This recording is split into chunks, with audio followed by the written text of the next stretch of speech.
700 लगभग किसानों की शहादत हुई है, वो शहादत उनकी बेकार नहीं जाएगी, बल्कि मैं ये कहना चाहता हूँ भारतीय जनता पार्टी के पतन का कारण बनेगी और इनके ताबूत में आखिरी कील ठोकने का काम करेगी। हमारे देश के प्रधानमंत्री जी कहते थे, मैं सौगंध खाता हूं अपने देश की मिट्टी की, मैं देश को झुकने नहीं दूंगा, देश को बिकने नहीं दूंगा। आपने इंडियन एयरलाइंस भेज दी, रेलवे भेज दी, LIC भेज दी, कौन सी ऐसी हमारे देश की संस्था है जिसको आपने बेच नहीं दिया? आप कहते हैं देश को झुकने नहीं दूंगा, देश को बिकने नहीं दूंगा। आप सभी दर्शकों का लोकतंत्र टुडे में स्वागत है और मैं हूं धीरेन्द्र सिंह। जैसा कि आप जानते हैं कि इस समय भारत की सबसे बड़ी खबर और उत्तर प्रदेश में हलचल मचाने वाली अपर्णा यादव, जो कि मुलायम सिंह जी की छोटी बहू थी, उनका पलायन हो गया। उन्होंने भाजपा ज्वाइन कर ली है। इस वक्त हम बरेली समाजवादी पार्टी कार्यालय में और यहाँ मौजूद है हमारे घर अध्यक्ष जी भी, इनसे बात करेंगे। सर, स्वागत है आपका चैनल में। सबसे पहले तो मैं पार्टी की ओर से अपने दिल की गहराइयों से समाजवादी पार्टी कार्यालय पर आपका हार्दिक स्वागत अभिनंदन करता हूं। जी सर, ये जो पलायन हुआ है, ये क्या संदेश देना चाहती हैं अपर्णा जी? देखिए, जहाँ तक मैं जानता हूँ लोकतंत्र में चुनाव लड़ने का सबको अधिकार है और अपर्णा जी ने भारतीय जनता पार्टी की सदस्यता ग्रहण की है, वो उनका अपना मन होगा, उन्होंने सदस्यता ग्रहण की है। लेकिन जहाँ तक मैं जानता हूँ उनके जाने से समाजवादी पार्टी और समाजवादी पार्टी परिवार के ऊपर कोई फ़र्क पड़ने वाला नहीं है। जिस तरीके से हम ये कहें कि अगर हम पानी में लाठी मारते हैं तो थोड़ी देर के लिए पानी अलग हो जाता है, लेकिन वो परमानेंट अलग नहीं होता है। और लोग अगर बात कर रहे हैं उनके जाने से बहुत बड़ा फ़र्क पड़ेगा, तो ऐसा नहीं है, फ़र्क बिल्कुल नहीं पड़ेगा।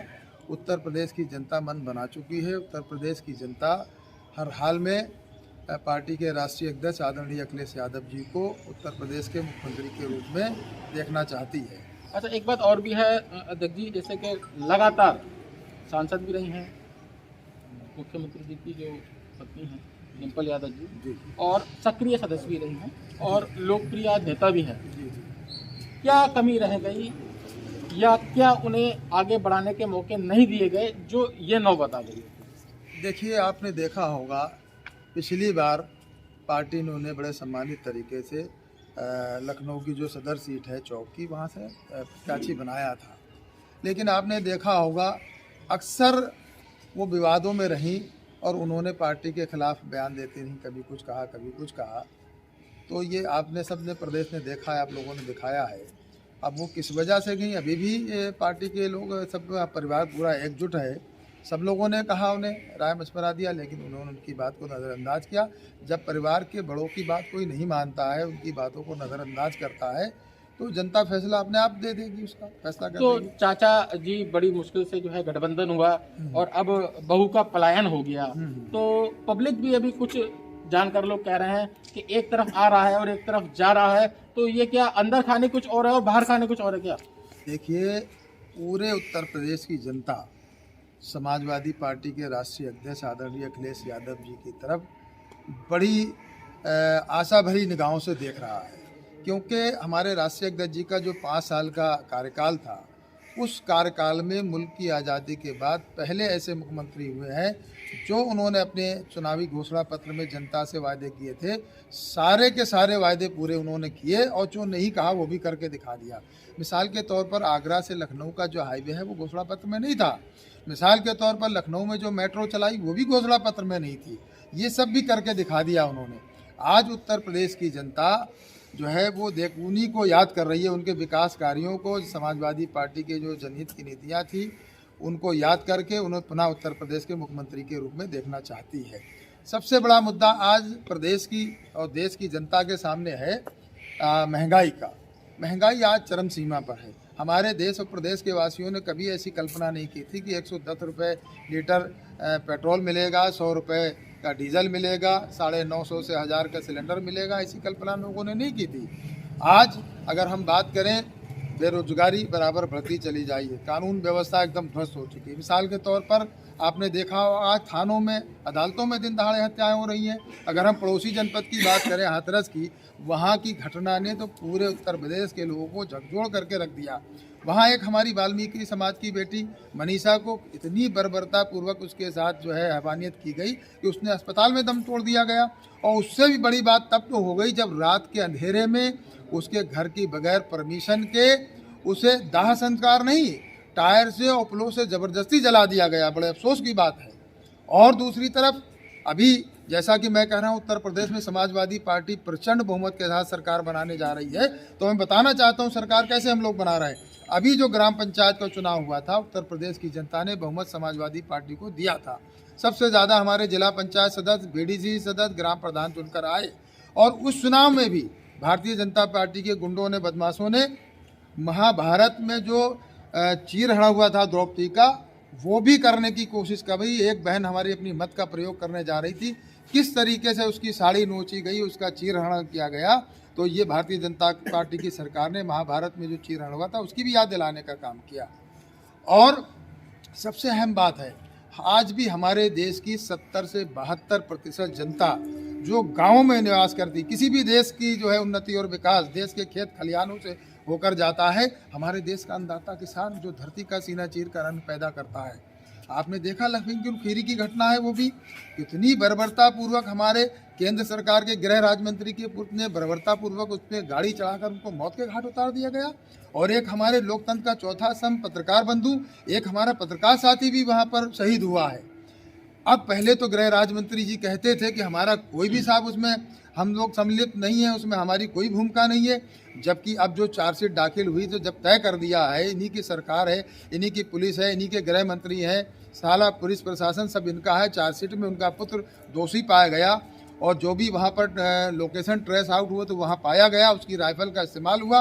तो अब तो मैं कहता हूँ हमारे गृह राज्य मंत्री जी टेनी मिश्रा जी हैं, उन्हें नैतिकता के आधार पर इस्तीफा दे देना चाहिए, जो कि आज तक नहीं हुआ है।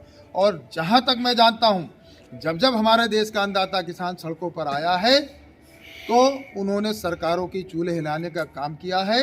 और मैं समझता हूँ किसानों की जो 700 लगभग किसानों की शहादत हुई है, वो शहादत उनकी बेकार नहीं जाएगी, बल्कि मैं ये कहना चाहता हूँ भारतीय जनता पार्टी के पतन का कारण बनेगी और इनके ताबूत में आखिरी कील ठोकने का काम करेगी। अच्छा, किसानों का 36,000 करोड़ रुपए भी जो है योगी सरकार ने आते ही माफ किया था और उसके बाद लगभग 6,000 रुपये प्रति साल भी उनको दिया जा रहा है। इस संबंध में क्या कहना? मानवर, मेरी बहुत किसानों से बात हुई, चूँकि मैं भी किसान से जुड़ा हूँ, मेरी एग्रीकल्चर लैंड है, मेरी बहुत लोगों से बात हुई।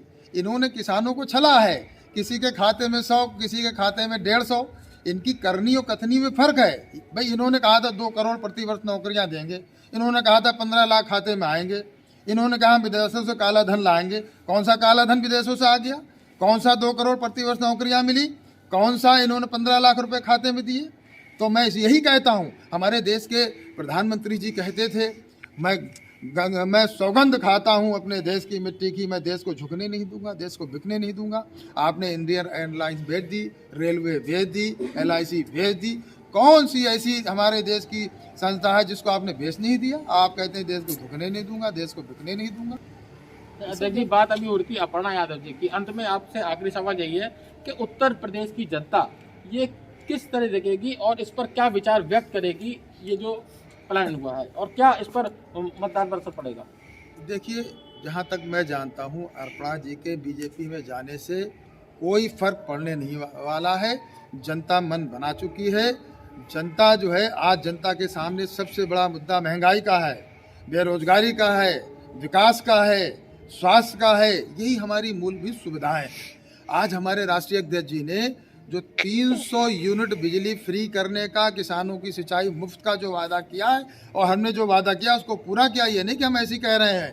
300 यूनिट बिजली जो हमारे गरीबों को, मजदूरों को, किसानों की सिंचाई का मामला हो, जब ये मुफ्त मिलेगी उनको, तो जनता का रुझान पहले से बना हुआ था। ये सोने पे सुहागा है। ये जो हमारे राष्ट्रीय अध्यक्ष जी ने कहा है, इसका व्यापक असर है। मेरे पास भी फ़ोन आ रहे हैं बराबर, लोगों ने रजिस्ट्रेशन चालू करा दिया, ऑनलाइन रजिस्ट्रेशन हो रहे हैं। 300 यूनिट बिजली का जो आया है उसका हम आपको भी लिंक भेज देंगे, आपके जो जानने वाले हों, वो फार्म बाकायदा ऑनलाइन भरे जा रहे हैं। और हम ये कहते हैं, समाजवादी पार्टी के नेता और उनके कार्यकर्ता, हमारे नेता जो कहते हैं वो करते हैं। लेकिन दूसरी तरफ भारतीय जनता पार्टी की करनी और कथनी में फर्क है। इनकी कोई भी जनहित की योजना आपको धरातल पर देखने को नहीं मिलेगी। बहुत बहुत धन्यवाद आपका। तो अभी आपने देखा कि यहाँ पर हम बरेली महानगर अध्यक्ष से मुखातिब हुए और उन्होंने बताया किस तरीके से क्या असर पड़ेगा हरप्रभा यादव जी का पलायन होने का या नहीं होने का, और प्रदेश की जनता इसको किस तरह देखती है और इस पर क्या विचार व्यक्त करती है।